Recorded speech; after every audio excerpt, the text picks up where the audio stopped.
Hello friends, welcome back to my channel, myself Chirag. In this video, I am going to discuss about email, topic of computer network. Let us check the outline of this video. The first topic is introduction of email, then email components, then function of email, then email protocols, in which I have covered SMTP, POP3 and IMAP protocol. Before start this video, let us subscribe me on YouTube Chirag Bhalodia, follow my blog Edu Resources, follow me on Instagram and on FB. All the video materials are available on my blog Edu Resources. All the links are given in description. So let us start with introduction of email. Email stands for electronics mail. Email is fast, easy to distribute and inexpensive. Using the email, we can send text, images, videos. So we can say using the email, we can send the multimedia files. Next, main protocols of email is SMTP and POP. SMTP is simple mail transfer protocol, it is mail sending protocol, and POP, post office protocol, it is the mail downloading protocol, or we can say mail access protocol. There are three interfaces to access a mail from the web server and send a mail to the other user. The first one is desktop email client, the second one is mail web interface, and the third one is mail application on the mobile. The example of desktop email client is Outlook and Mozilla Thunderbird. Example of mail web interface is Gmail, Yahoo, Rediffmail, Hotmail and many more. There are many applications are available in mobile to send a mail to the user and access a mail from the mail server. Next, modern email has many powerful features. So let us take one example to understand the powerful features of the modern email system. The first feature is a messages with attachments. So we have already discussed that we can send doc file and multimedia file through the email. Next, hyperlinks. So using the hyperlink, we can add external link in the mail body. Next, HTML formatted text. So using this highlighted menu, you can write the HTML formatted text in message body. Next, embedded photo. So this is the example of embedded photo. Embedded photo means you can drop the photo inside the message body. So no need to attachment, photo will be displayed in the message body. Next, email components. To understand the high-level view of internet mail system, we have to learn the key components of the email. So first component of the email is user agent. So here name suggests itself, user agents are present on the user device like tablet, mobile and PC. Next component is mail server. So users incoming and outgoing mail are stored in the user mailbox and user mailbox are located in the mail servers. Next, simple mail transfer protocol. Using the SMTP protocol, the mail are exchanged from one server to another server. Also using the SMTP, all the incoming and outgoing mails are stored on the mail server. Now discuss all the components one by one in detail. So first component is user agent. Using the user agent, we can read the mail. So user agent is also called the mail reader. All the outgoing and incoming mails are stored on the server. So using the user agent, user can access the mail from the server and read the mail. Next, using the user agent, user can read the mail, replay the mail, forward, save and compose the mail. We all know that these all functionalities are available in each mail server. Using the user agent, user can know the total number of new mail in the mailbox. The example of user agent are Microsoft Outlook and Apple Mail. We have already discussed about different kind of mail interface to the user in the introduction part of email. Next email component is mail server. So here mail server or message transfer unit MTU both are used in the same context. So here I am using term message transfer unit instead of mail server. Now see in this diagram, the block of mail server, this green color box shows the outgoing message queue and the yellow color box shows the user mailbox. So user mailbox contains the incoming messages for the user. So in all the mail server, incoming and outgoing mail queue are present, so that all the incoming and outgoing mail are stored in the user mailbox. In each mail server, there is a message transfer agent. So message transfer agent MTA is the same as user agent on the user device. So MTA are the system program that run in the background of the mail server. So all the functionality of the email server are executed by the MTA, message transfer agent. So main purpose of the MTA is move the message from source to destination. Next email component is SMTP. SMTP stands for Simple Mail Transfer Protocol. SMTP is Application Layer Protocol. So the purpose of SMTP is transfer the message from sender's mail server to the recipient mail server. So now see in this diagram, SMTP is exchange the mail from one mail server to another mail server. So here there is one question. So how SMTP is connect from one mail server to another mail server? So here SMTP uses the TCP connection to transfer the email from one mail server to another mail server. So TCP connection is established on port number 25 in each mail server. So all the mail server are connected using the TCP connection. Next, addressing system used by the SMTP consists of two parts. One is the local part and second one is the global part. So let's take one example to understand the local part and global part of the addressing system. For example, there is one email address abc@gmail.com. So here abc is the local part and the gmail.com is the global part. So we can say local part is the user's unique ID. So here in this example, global part is consist of two domain. .com is the top level domain and Gmail is the second level domain. So in each example, we can say the second level domain is the name of mail server, like abc@gmail.com, abc@yahoo.com, abc@rediffmail.com. So in each email address, @ divide the local part and global part. So if you want to learn about email address in detail, then click on the above thumbnail. Next, email functions. Each email system supports 5 functions. The first one is composition, second one is transfer, the third one is reporting, the fourth one is displaying, and the fifth one is disposition. So now all the email functions discuss one by one. The first function is composition. So we all know that what is the purpose of composition in email. So using the composition function, we can create and replay the message. Next, transfer. The purpose of transfer function is moving a mail from sender to receiver. Next function is reporting. The purpose of reporting function is inform the sender what happened to the message. For example, user A want to send a mail to the user B. So first of all, user A will compose the message and send the message. So whenever message is delivered successfully to the receiver side, mail server display one message like message sent. If receiver email address is not correct, at that time reporting function send a mail failure notification to the sender. The next function is displaying. It displays all the emails on the user screen. It also displays the total number of new email. Next function is disposition. In this function, user can read, save, move, replay, forward, delete the message.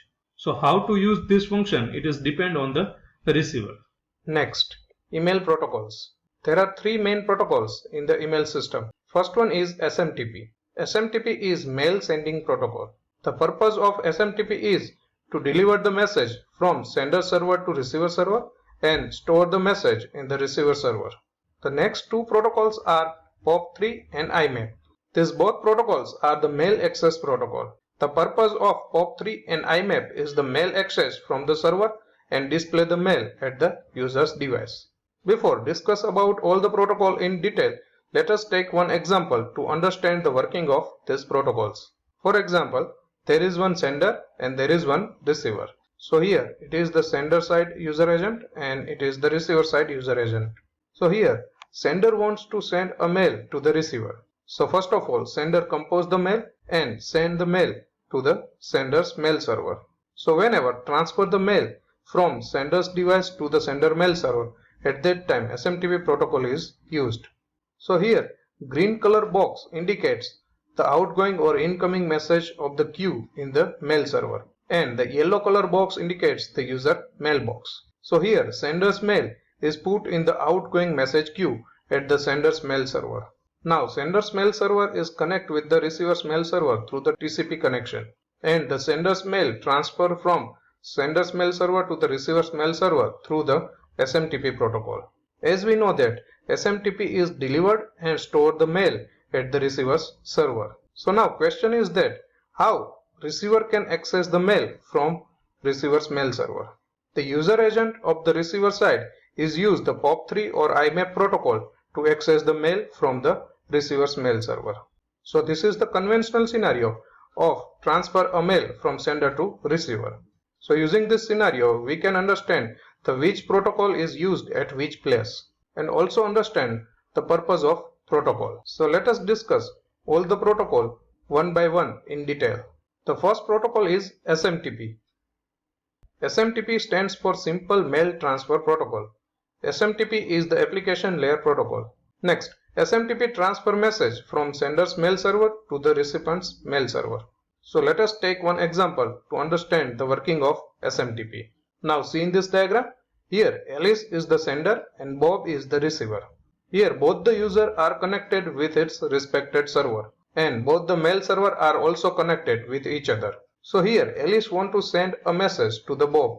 In first step, Alice uses the user agent to compose the message.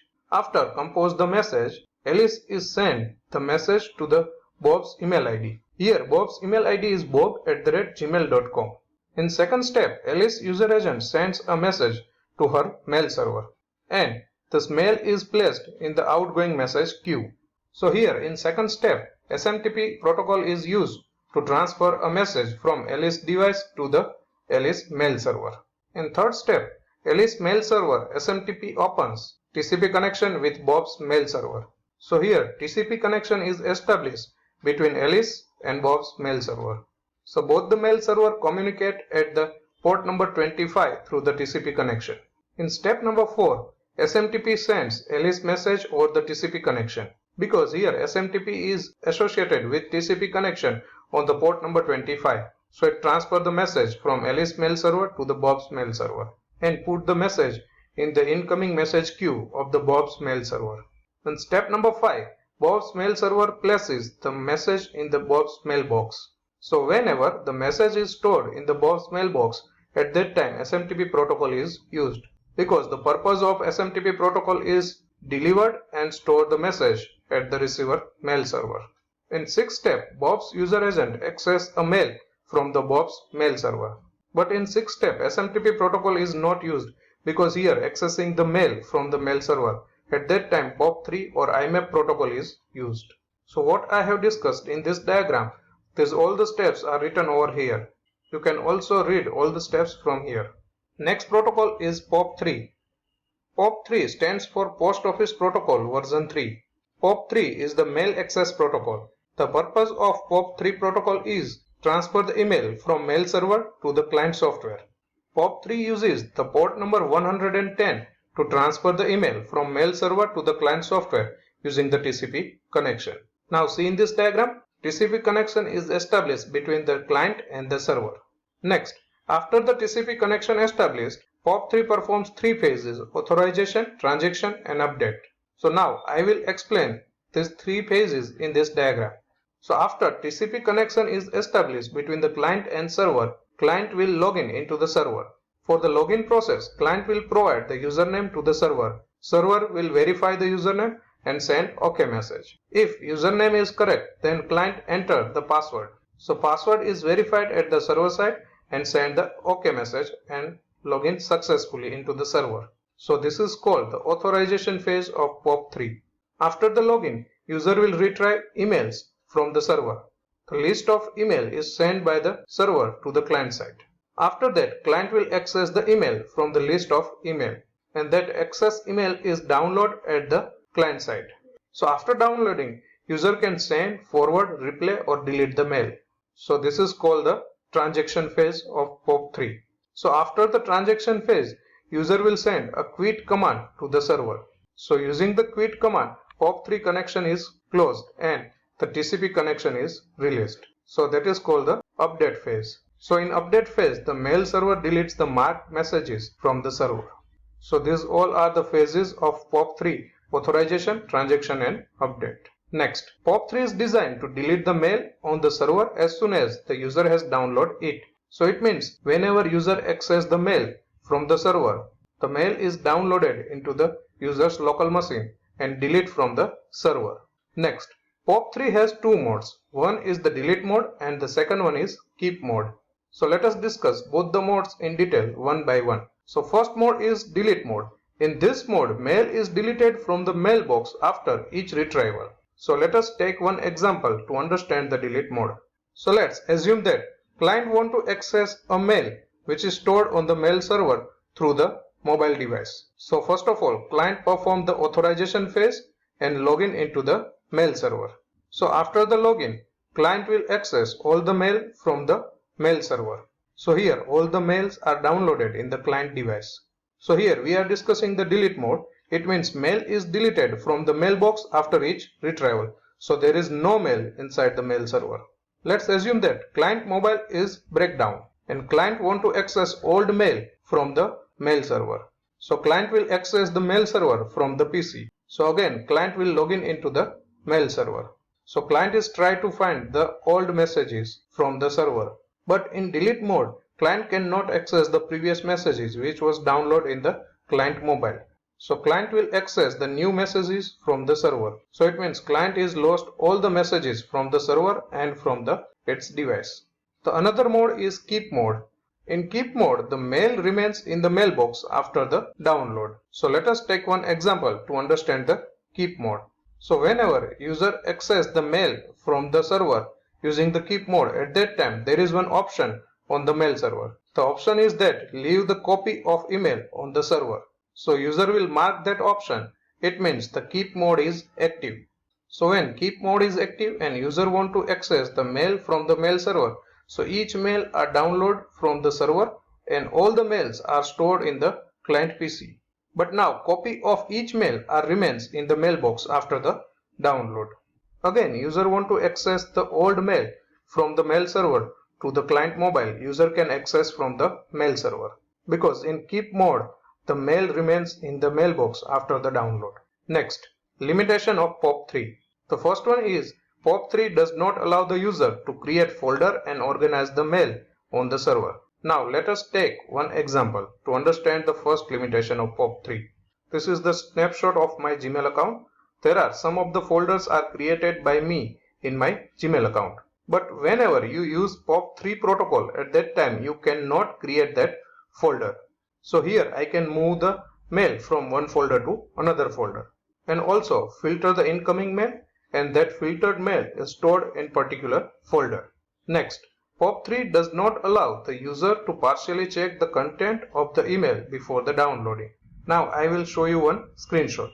In this screenshot, I have opened the image before the downloading. So here I can partially check the content of email before the downloading. But POP3 does not allow the user to partially check the email before downloading. Next protocol is IMAP. IMAP stands for Internet Message Access Protocol. IMAP is the mail access protocol. It means user want to access a mail from the server. At that time, IMAP protocol is used. Next, IMAP 4 is the more powerful and more complex in compared to the POP3 protocol. Next, IMAP clients connect to the server by using the TCP connection. Next, IMAP allows user to store their email on the remote server. It means user can download the email, but the copy of email is remained in the mailbox. So let us take one example to understand the IMAP. Let's assume that client want to access a mail from the mail server through the mobile device. So client will provide the authentication information and login into the mail server. Then client will access all the mail and download in the mobile device. But the copy of each downloaded mail stored into the mail server. Now client will access the mail server from the another device. So again client want to access the previous downloaded mail from the mail server. So we all know that IMAP allows user to store the copy of each email on the remote server. So client can easily access all the mails from the server from anywhere and from the any devices using the IMAP protocol. Now let us discuss the IMAP state transition diagram. Whenever client want to access the remote server, at that time TCP connection is required. If there is no TCP connection, then TCP connection is established between the client and the remote server. After the establishment of TCP connection, there are two possibilities. One is client is not authenticated and other one is client is pre-authenticated. If client is pre-authenticated, it means client will log in into the remote server.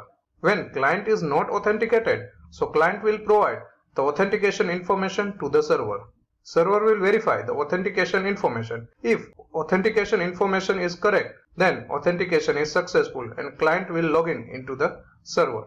After authentication is successful, then client can access a mail from the mailbox.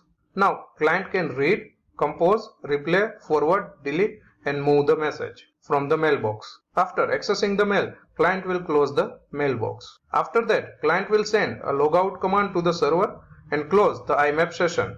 Now I want to add some information here. If authentication is not successful, so it is considered as logout in this transition diagram. After logout, TCP connection is terminated from both the sides and resource is released. Next, IMAP supports the following modes for accessing the email. The first mode is offline mode. In offline mode, client is periodically connected to the server to access the mail. In offline mode, emails are deleted from the server after downloading. POP3 supports the offline mode. Next mode is online mode. In online mode, client is continuously connected to the server. In online mode, emails are stored on the server, so client can access the emails from anywhere and from any devices. The next mode is disconnected mode. It supports both offline and online modes. Next, IMAP provides the following extra functionalities to overcome the limitation of POP3. The first one is user can check the email header prior to downloading. It means we can read the email subject before the email is open. Next, user can partially download the email. It means user can open the file before downloading from the email. Next, user can search the content of the email for a specific string of characters. We all know that Gmail provides a lot of advanced search facility. So we can search the email through the email ID, email subject, specific keyword and the file name. The next functionality is user can create, delete or rename the mailbox on the mail server. So using this functionality, we can store the specific email in the specific folder. Also, we can filter the incoming mail and store into the particular folder. The next functionality is move the messages from one folder to another. So it means I can store specific message into specific folder. So if you have any query regarding email and email protocol, you can ask me in comment section. If you like this video, please hit the like button and share with others. Thank you for watching this video and subscribe me on YouTube Chirag Bhalodia.